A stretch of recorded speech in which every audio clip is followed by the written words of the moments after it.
Hanamkonda collectorate లోనే IDOC సమావేశ మందిరంలో రైతు భరోసా పథకం విధి విధానాలపై నిర్వహిస్తున్న ఉమ్మడి వరంగల్ జిల్లా కార్య సమావేశంలో ముఖ్య అతిథిగా పాల్గొన్న మంత్రివర్గ ఉపసంఘం చైర్మన్ ఉప ముఖ్యమంత్రి మల్లు భట్టి విక్రమార్క, సభ్యులైన రాష్ట్ర వ్యవసాయ శాఖ మంత్రి తుమ్మల నాగేశ్వరరావు, ఉమ్మడి వరంగల్ జిల్లా ఇన్ఛార్జ్ రాష్ట్ర రెవెన్యూ సమాచార పౌర సంబంధాల శాఖల మంత్రి పొంగురెడ్డి శ్రీనివాసరెడ్డి, రాష్ట్ర అటవీ పర్యావరణ దేవాదాయ శాఖ మంత్రి కొండా సురేఖ, రాష్ట్ర పంచాయతీరాజ్ గ్రామీణాభివృద్ధి స్త్రీ శిశు సంక్షేమ శాఖ మంత్రి దనసరి అనసూయ సీతక్క, ఎంపీలు బలరాం నాయక్, డాక్టర్ కడియం కావ్య, రాష్ట్ర ప్రభుత్వ విప్ రామచంద్ర నాయక్, ఎమ్మెల్సీ బసవరాజు సారయ్య, ఎమ్మెల్యేలు నాయని రాజేందర్ రెడ్డి, కడియం శ్రీహరి, దొంతి మాధవరెడ్డి, రేవూరి ప్రకాష్ రెడ్డి, కెఆర్ నాగరాజు, యశస్విని రెడ్డి, గండ్ర సత్యనారాయణ, మురళీ నాయక్, కార్పొరేషన్ల చైర్మన్లు, ఉమ్మడి వరంగల్ జిల్లా కలెక్టరేట్లు, అదనపు కలెక్టరేట్లు, వ్యవసాయ శాఖ సంబంధిత శాఖల అధికారులు,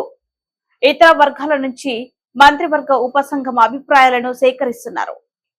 తెలంగాణలో అత్యధిక ప్రాధాన్యత కలిగినటువంటి వ్యవసాయానికి ప్రాధాన్యత ఇవ్వాలని గౌరవనీయులు శ్రీమతి సోనియా గాంధీ గారు, రాహుల్ గాంధీ గారు, ఖర్గే గారు వచ్చినటువంటి అనేక సందర్భాల్లో అనేక సమావేశాల్లో ఇదే వరంగల్లో డిక్లరేషన్ కూడా ఇచ్చారు. వాటిని దృష్టిలో పెట్టుకొని ఈనాటి ప్రభుత్వం ముఖ్యమంత్రి గారి యొక్క ఆదేశాల మేరకి ఆ వాగ్దానాలు అమలు చేసేటటువంటి క్రమంలో రాష్ట్ర ప్రభుత్వం తీసుకున్నటువంటి ప్రధాన నిర్ణయాలు రుణమాఫీ, 2 లక్షలు రేపు ఆగస్టు నెలలోనే ఒకేసారి రుణమాఫీ చేయాలనేది ఒక భీష్మ ప్రతిజ్ఞ కింద ఆయన తీసుకున్నారు. దాన్ని అమలు చేయడానికి భట్టి గారు కసరత్తు చేశారు. రేపు ఎల్లుంట్లోనే దానికి సంబంధించినటువంటి విధి విధానాలు రూపకల్పన జరుగుతుంది. ఆగస్టులోనే రుణమాఫీ 2 లక్షలు చేయాలనేది ఈ ప్రభుత్వం యొక్క లక్ష్యం. రెండోది వచ్చేసి రైతు భరోసా.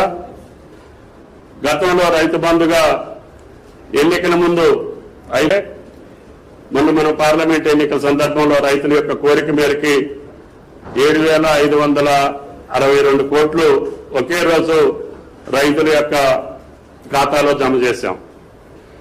ఈ 2 పథకాలతో పాటు మళ్లీ మనం రైతు భరోసా చేయాలంటే గతంలో జరిగినటువంటి రైతు బంధులో జరిగినటువంటి పద్ధతుల్ని రైతులకు ఏ రకంగా ఉపయోగపడ్డాయి, భవిష్యత్తులో మనం దీన్ని ఏ రకంగా చేయాలి అనేటటువంటి రైతుల అభిప్రాయం కోసమే ఈరోజు ఈ సమీక్షను పెట్టుకున్నాం.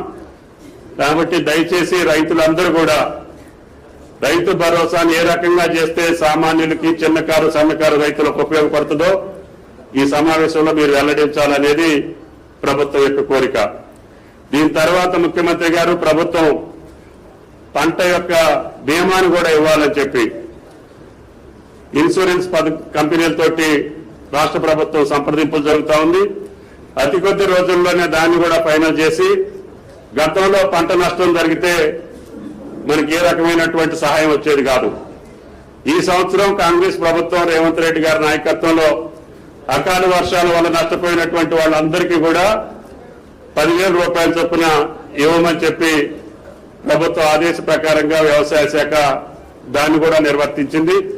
భవిష్యత్తులో ఆ పద్ధతి కాకుండా పంట నష్టపోయిన ప్రతి ఒక్కరికి పంట బీమా రావాలి అంటే అందరి యొక్క విస్తీర్ణాన్ని మనం బీమా చేయాల్సినటువంటి అవసరం ఉంది. ఉంటున్నటువంటి రైతు నుంచి ఎంత పెద్ద రైతు అయినా సరే పంట వేసినటువంటి పంట నష్టపోతే ఆ పంట నష్టపరిహారం ఇవ్వాలి, లేకపోతే రైతు నిలబడలేడు అనేటటువంటి ముఖ్యమంత్రి గారి యొక్క సూచనల మేరకి ఈ సంవత్సరం ఇన్సూరెన్స్ పథకాన్ని కూడా రూపొందించదలుచుకున్నాం.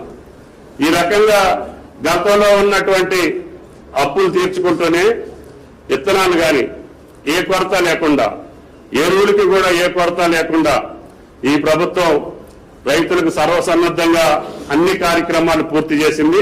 కాబట్టి దయచేసి రైతులు ఈ రైతు భరోసా మీదనే మీ సలహాలు, మీ సూచనలు ఇవ్వాలని చెప్పి కోరుకుంటూ సెలవు. Thank you.